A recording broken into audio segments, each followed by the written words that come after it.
네, 안녕하세요. 호텔 항공 외식 관광학부 어, 카페 창업 실무 수업을 맡고 있는 박상철입니다. 다음 주 중간고사라 가지고 지금 다른 바쁜 일 때문에 조금 늦어진 점 양해 구하고요. 지금 밤에 늦은 시간에 이게 녹음을 하고 있는데 어, 아무쪼록 준비를 잘 하셔서 중간고사 준비하시는 대비하시는 분들과 GCS 국제 자격증 그리고 SCA 국제 자격증 대비하는 사람들 앞에 올렸던 필기 자료 PPT 그 부분도 당연히 봐야 되고요. 그리고 지금 정리하는 부분도 함께 같이 잘 보시고 해서 시험 대비하는데 지장 없도록 잘 준비하시길 바랍니다. 자, 우리 GCS 부분은 이제 월드 클래스 바리스타에서 전 세계 21개국 48개 도시에서 지금 시험을 치르고 있는 국제 자격증 과정이죠. 우선 이 GCS PPT를 위주로 하되 GCS 시험뿐만 아니라 중간고사 대비, SCA 대비해서 같이 한목에 정리할 테니까 잘 들어봐 주시기 바랍니다. GCS는 바리스타 과정뿐만 있는 게 아니라 바텐더, 그리고 창작 음료 메뉴, 로스팅, 핸드드립 추출, 커피 센서리 등등 다양하게 구성되어 있는 이 종합 과정이에요. 그 중에서 저희가 이제 바리스타 레벨 1, 2, 3 제일 오른쪽에 보면 보이죠? 그 중에서도 레벨 1 이 과정을 지금 하고 있는 겁니다. 물론 이제 디그리 과정과 감독관 과정 이런 부분도 있어요. 자, 바리스타 레벨 1에 보면 이제 커피와 계론부터 해서 에스프레소, 그다음에 향미 평가, 숙련도 등등 이렇게 다양하게 과정이 되어 있는데요. 자, 그러면 한번 들어가 보겠습니다. 자, 이 커피의 역사되어 있는 부분에서 커피의 기원과 발견설에는 크게 이제 칼디의 전설, 오마르 전설, 모하메드와 대천사 가브리엘 전설 해서 각각의 전설들이 있는데 그 설 중에서도 가장 유력한 설은 칼디의 전설입니다. 그래서 커피의 처음 발견된 곳은 에티오피아고 누구에 의해서? 목동 칼디에 의해서 이 부분 잘 알아두시기 바랍니다. 커피약 개론해서 칼디의 전설 한번 쭉 읽어보시면 되겠죠. 자, 어느 날 한 무리의 염소가 이렇게 돼 있는데 한번 시간 내어서 읽어보시기 바랍니다. 잠 안 오시면요. 네.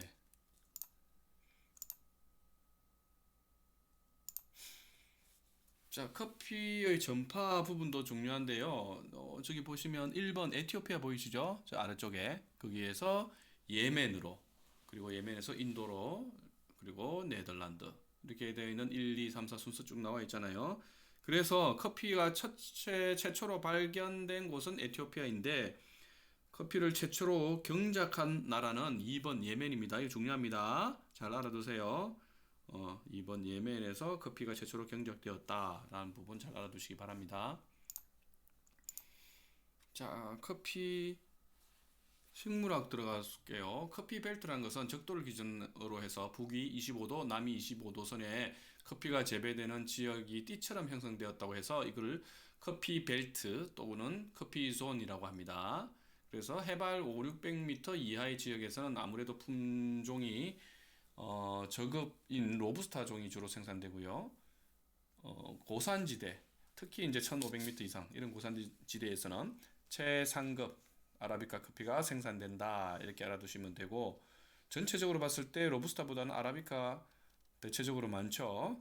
그렇죠? 네. 커피 나무의 특성에 대해서 보시면 어, 열대성 상록수다, 다년생 쌍떡잎 식물이다 이렇게 쭉쭉 나오는데 가볍게 좀 보면서 알아봐 주시면 되겠습니다. 커피나무 꽃에 대해서도 한번 볼게요. 자스민 향이 난다. 색깔은 흰색의 꽃잎이고, 자, 아라비카 꽃은 로부스타 꽃과 같이 다 꽃잎의 개수는 5장입니다. 5장 나고 그 다음에 또 생장점에서 올라가서 또 5장 나고 이렇게 해서 꽃잎은 5장씩 계속 자라고 있고요. 리베리카 종은 7에서 9장 나는데 뭐 중요한 건 아니고요. 그냥 참고로 말씀드린 거고 개화 기간은 3일 정도. 좀 짧은데 꽃이 지고 난 다음에 그 씨방 부분에서 발달돼서 커피 열매가 맺히게 됩니다. 자, 커피 체리 이 부분 중요해요. 이 부분은 시험에 아주 중요한 부분인데 뭐가 중요하느냐?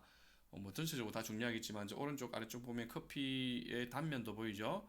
여기에서 파치먼트는 뭐 어떤 부분인가? 점액질, 끈적끈적한 부분, 그리고 과육 부분, 그리고 센터컷, 생두가 속해 있는 부분, 생두의 껍질인 실버스킨, 은피가 어디에 있는지, 그리고 전체적인 빨간색의 외가피 이렇게 구성되어 있다는 부분인데 이 부분을 잘 숙지하고 암기하셔야 됩니다. 번호를 고른다기보다는 쓸 수 있어야 돼요. 뭐인지 이름을. 그래서 분명히 말씀드렸어요. 잘 알아두시기 바랍니다. 자, 커피 품종 이 부분 중요한데요. 아라비카 로부스타의 특징 비교 이 부분은 전체적으로 다 중요합니다. 그래서 아라비카 종이 로부스타 종에 비해서는 질병의 저항력이 더 우수할까요? 아니면 떨어질까요? 예. 로부스타 종이 더 질병 저항력이 우수하다. 즉 아라비카 종은 질병 저항력이 더 낮다. 떨어진다 이 말입니다. 예, 이 부분도 잘 알아두셔야 되고 그리고 원산지 보시면 아라비카 종은 에티오피아, 로부스타 종은 콩고, 그리고 염색체 수 중요한데요. 아라비카 종 44개, 그리고 자가 수분한다. 그리고 로부스타 종은 22개인데 타가 수분한다. 이 부분 잘 알아두시고 그리고 기온 15에서 24도 아라비카 종, 로부스타 종은 24도에서 30도에서 자란다. 물론 전체적으로 다 알아줘야 되는데 특히 제가 언급하는 부분은 반드시 알아두시기 바랍니다. 그리고 뒷쪽으로 넘어가서 계속해서 보면 고도도 아라비카 종이 저 높은 고도에서 자라죠. 병충해 아라비카 종이 더 약하고요. 카페인 함량은 로부스타 종이 2배에서 3배 정도 더 많아요. 그렇죠? 예, 향미 표현 보시면 아라비카 종이 산미와 단맛 그리고 향이 우수한데 로부스타 종은 향은 약하지만은 쓴맛이 강하고 무게감, 바디감이 더 좋다 이렇게 나와 있죠. 그리고 주요 생산 국가도 알아두시기 바랍니다. 외관적인 사진을 본다면 아라비카 종이 조금 더 녹색에 가깝다면 로부스타 종은 약간 다소 노란색을 띠면서 조금 길쭉하다기보다는 동글동글하죠. 마치 조리퐁처럼요. 예, 외관도 이렇게 생겼습니다. 자, 그 다음에 넘어가기 전에 우리 커피의 신선도를 유지하기 위한 부분에서 SCA에서 제가 하면서 말씀을 드렸는데요. 세 가지 요소가 중요한 요소가 있다고 했죠. 그 중에서 첫 번째가 뭐죠? 음, 산소, 그리고 온도, 그리고 습도. 이 세 가지 요소에 노출이 되지 않아야 커피를 신선하게 보관할 수 있는데 산소의 공기의 어떤 밀봉을 통해서 공기의 유입을 방지해야 되고 너무 뜨거운 온도나 햇빛에 노출되는 것은 삼가해야 되겠죠. 그리고 습한 곳에서도 보관하면 안 됩니다. 그래서 이 부분 신선도를 저해하는 요소도 잘 알아두시길 바라고 넘어가기 전에 하는 겁니다. 중요하니까 이야기하겠죠. 커피가 SCA 과정에서 했던 부분입니다. 산패가 된다는 말은 무슨 말이냐? 커피가 사람으로 따지면 노화된다는 말이고요. 커피로 따지면 산화된다고 하고 또 산패된다고 하는데 그 조금 전에 말씀드린 세 가지 요소 중에서도 특히 이 산소하고 관계되는 거거든요. 그래서 산소의 침투에 의해서 커피의 맛과 향이 변화되는 것을 산패라고 합니다. 이렇게 이 정도 설명을 하고 또 넘어갈게요. 중요한 겁니다. 예, 상당히 중요해요. 예, 두 가지 다. 그래서 넘어가기 전에 말씀드린 거예요. 자, 이번에 에스프레소 머신에 대해서 한번 살펴볼게요. 여기 각각의 명칭이 나와 있죠. 전부 다 외우면 좋겠지만은 시간 관계상 다 외우는 거는 힘들겠지만은 에스프레소의 명칭의 이름을 보고 아, 이거는 에스프레소의 머신에 있는 용어이구나. 그리고 또 그 다음 넘어가면 이제 그라인더 나오겠죠. 커피 그라인더의 용어이구나 정도는 구별할 수 있어야 돼요. 예를 들어서 1번 컵 워머 되어 있는데 이게 뭐 그라인더에서 사용하는 용어인지 그 다음에 스팀 레버 되어 있는데 이게 그라인더에서 사용하는 용어인지 이렇게 헷갈리면 시험에서 조금 힘들겠죠. 그래서 전체적으로 다 암기하면 좋겠지만은 특히 그 암기 위치가 정확하게 어디가 있다는 것은 모른다 하더라도 이 용어가 커피 머신의 용어인지 그라인더 용어인지는 알아두셔야지 좋을 겁니다. 예. 자, 그래서 커피 머신을 개봉을 하면 개봉을 해야 되나?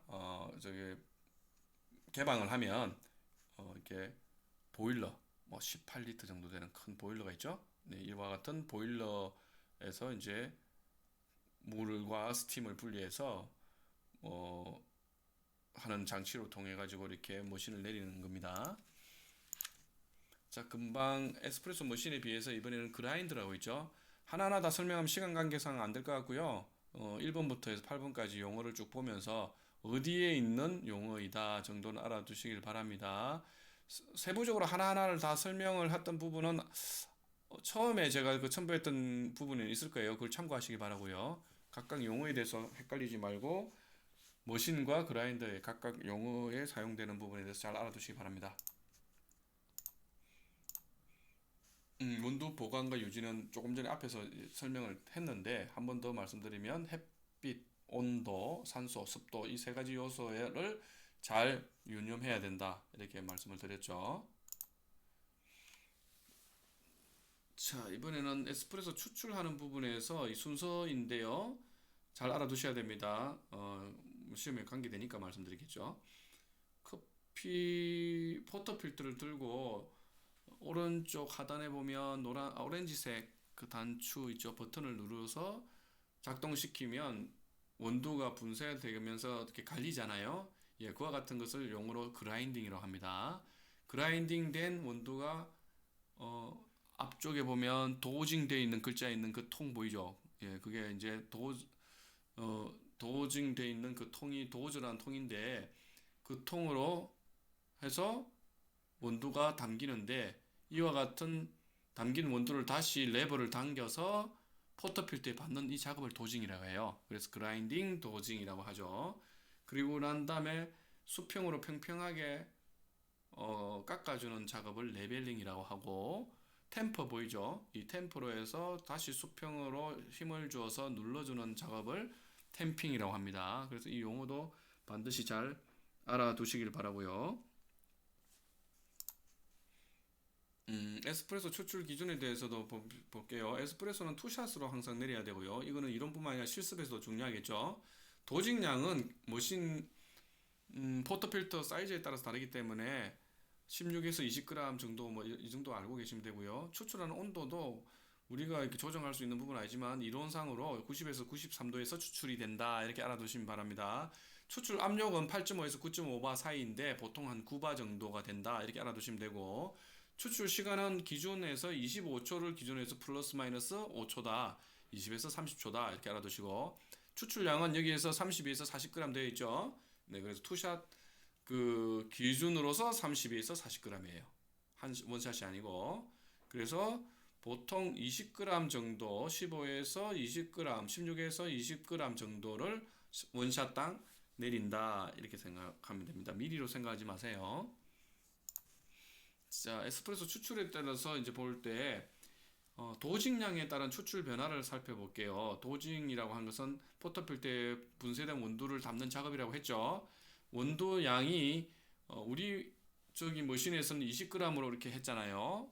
근데 20g을 기준으로 봤을 때 만약에 18g을 담았다. 그리고 20g을 담았다. 내지는 2g, 3g을 담았다. 이렇게 했을 때 커피 추출되는 속도가 다르겠죠.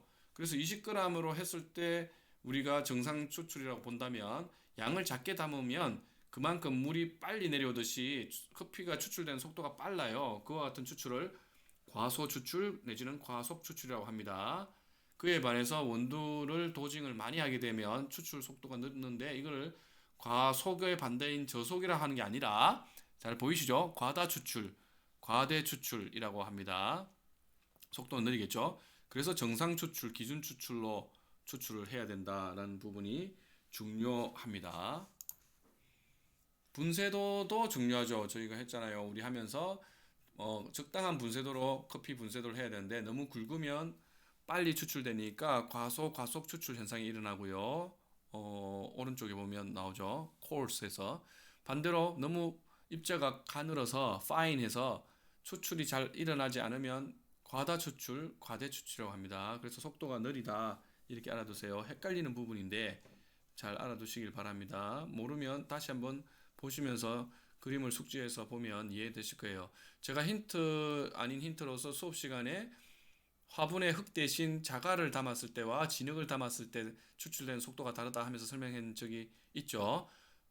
흙 대신 자갈을 담으면 그만큼 추출이 빨라지니까 과소 추출로 이어지고 커피가 그만큼 녹는 시간이 부족하다 보니까 연하고 덜 우러난 맛이 나겠죠. 반대로 너무 가늘고 하면 추출이 안 되다 보니까 커피가 타온 가운데 쓴맛과 잔맛이 많이 섞이는데 이와 같은 느린 속도의 추출을 과다 추출이라고 한다. 해서 이 용어도 같이 잘 알아두시기 바랍니다.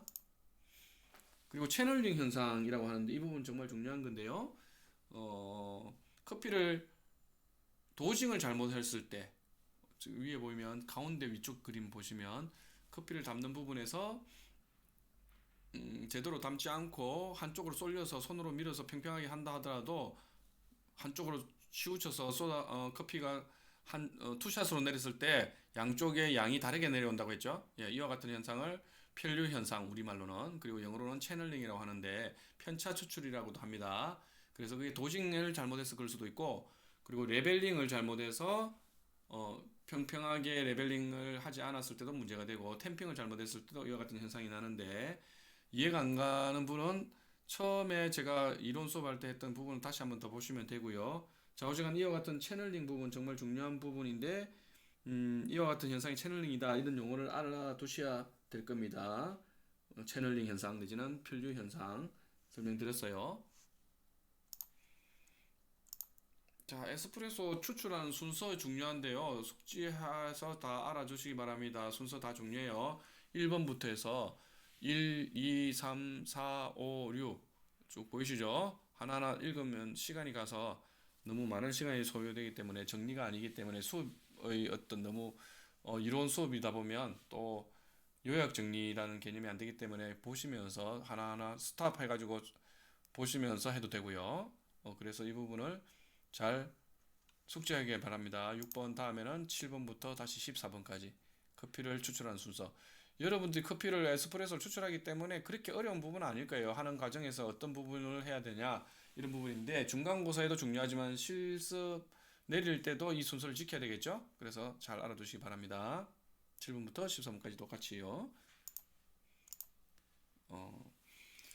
에스프레소 향미는 원래는 중요한데 우리 시험 과정에서는 조금 어려운 부분은 이걸 다 설명하게 되면 많이 공부하는 부분이 뭐 커피 수업만 준비하는 게 아니고 다양한 시험을 치잖아요, 중간고사를. 그래서 이런 부분이 중요하다만 하고 넘어갈게요. 후각, 미각, 촉각이 중요하다. 나중에 기회가 될 때 트레이닝을 다시 하고 배우도록 합시다. 원래는 중요한 부분은 맞는데 이번 중간고사에서는 조금 너무 패스할게요.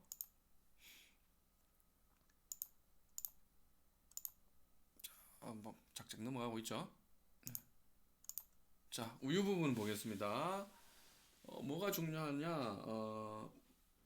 보시면 여기에서 안 나올 수도 있네. 설명을 드릴게요. 우유의 끓는 점은 몇 도일까요? 80도라고 설명을 했을 겁니다. 제가 앞부분에서.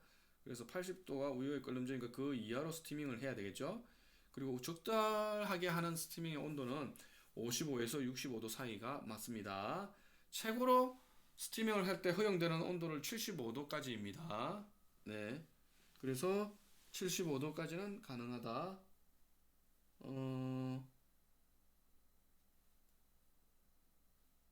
잠시만요.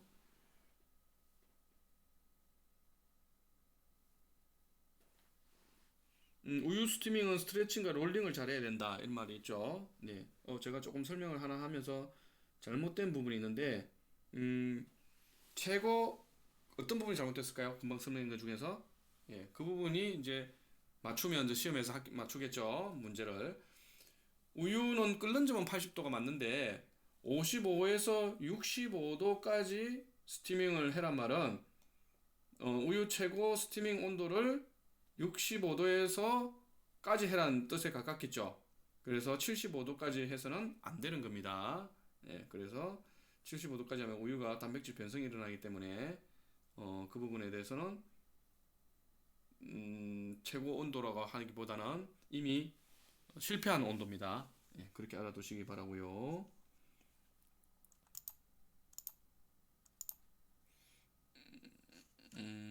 이 부분 넘어갈게요.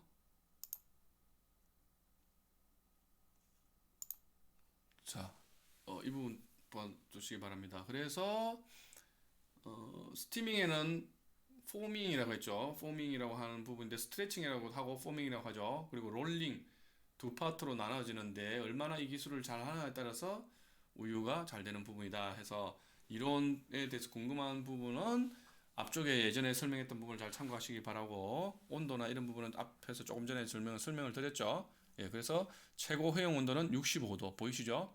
75도가 아니고 65도 이렇게 알아두시면 됩니다. 그리고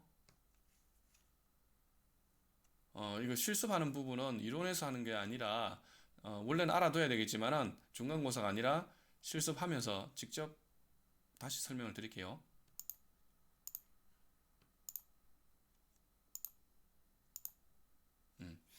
자, 앞으로 가고 여기에서 빠진 부분에 대해서 제가 조금 더 보충해서 설명을 한다면요. 지금부터 설명한 것도 잘 알아두셔야 돼요. 커피 전체량을 추출하는 부분의 메뉴가 다양하게 있습니다. 우리가 일반적으로 알고 있는 에스프레소가 있고 에스프레소를 길게 추출하는 샷을 룽고라고 하죠. 반대로 에스프레소를 25초까지 가지 않고 한 15초에서 샷을 끊으면 짧게 나오는데 이와 같은 추출을 리스트레토라고 합니다. 그리고 에스프레소를 투샷으로 해서 마시는 것을 도피오라고 합니다. 그래서 에스프레소, 도피오, 룽고, 리스트레토 이 중에서 커피의 전체 양이 가장 작은 것은 뭘까요? 15초 정도에서 끄는 리스트레토가 가장 양이 작다 이렇게 알아두시면 되겠습니다. 그리고 우리가 지금 하고 배우고 있는 이 GCS에서 배우는 바리스타를 테크노 바리스타라고 하는데 이 테크노 바리스타는 하는 역할은 당연히 음료를 제조하고 제공하겠죠. 그리고 이 향미 부분이 아까 중요하다고 했는데 제가 그냥 넘어갔잖아요. 근데 실질적으로 이 테크노 바리스타 같은 경우는 커피 향미 표현과 고객과의 의사소통도 기본으로 할 줄 알아야 됩니다.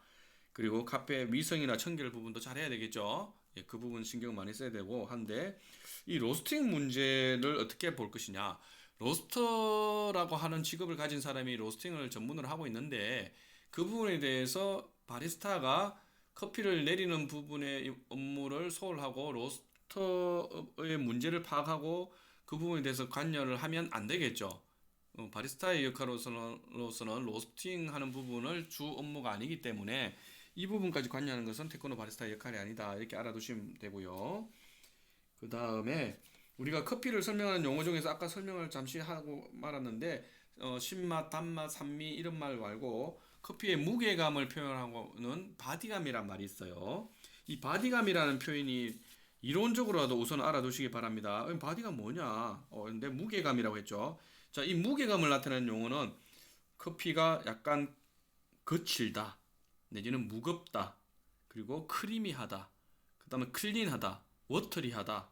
이와 같은 것은 커피의 바디감을 표현하는 용어고 커피가 플라워리하다, 꽃향이 난다, 초콜릿 향이 난다, 내지는 과일 향이 난다, 뭐 레몬과 같다. 이와 같은 것은 바디감을 표현한 용어가 아니다라는 겁니다. 제가 지금 설명드렸던 부분 중요한 부분입니다. 그래서 바디감을 표현한다는 것은 무게감과 질감을 표현하는 것이고 뭐 초콜릿이나 과일이나 이와 같은 향미를 나타내는 것은 커피의 산미라든지 단맛이라든지 맛을 표현하는 거예요. 그래서 그렇게 알아두시면 되고요. 커피 금방 추출하는 부분에 대해서 설명을 다 했는데 실질적으로 도식량이 금방 다시 한번 더 복습해 볼게요. 평소 사용한 양보다 많이 담으면 어떻게 되죠? 많이 담았기 때문에 추출이 느리게 되겠죠? 그래서 과다 추출로 이어진다. 이거 알아두시기 바랍니다. 그리고 스티밍 할 때 처음에 치직치직해서 이 공기를 빼는 부분이 있잖아요. 그리고 나서 끝나고 나서도 다시 치직치직한데 이걸 뭘 하냐 용어로 퍼징이라는 말을 써요. 이 용어 이름은 퍼징입니다. 그러면 왜 퍼징을 하느냐? 그러면 스팀 봉이라고 하는 아까 스팀 완더의 온도가 차가운 부분을 예열하기 위해서도 하고 그리고 그 안에 있는 이물질을 제거하기 위해서도 하고 또 물기가 안에 수증기가 식으면 물이 되어서 안에 물이 고여 있겠죠. 예, 그 부분을 물기를 제거하기 위해서도 합니다. 예. 그리고 스팀 압력을 조정할 수 있을까요? 이걸로? 아니죠. 스팀 압력은 이미 정해져 있죠. 그래서 퍼징하는 부분에서 스팀 압력을 뭐 올리거나 낮추기 위해서 퍼징하는 부분은 관계없는 부분이 되겠습니다. 각각의 용어에 대해서도 잘 알아두라고 했고요. 그래서 지금 설명했던 부분 정도만 하면 충분하게 이제 그 GCS하고 해서 중간고사 대비해서는 좋은 부분의 점수를 받을 것이고요. SCA 공부하시는 부분에는 상식 문제가 한두 문제 나올 수 있으니까 그 부분은 어떤 문제가 나올지 랜덤입니다. 그래서 그 부분은 시험 치면서 또 같이 한번 또 이야기해 보도록 합시다. 제가 25분 정도를 끊기 위해서 했는데 지금 한 25분 이제 막 넘었네요.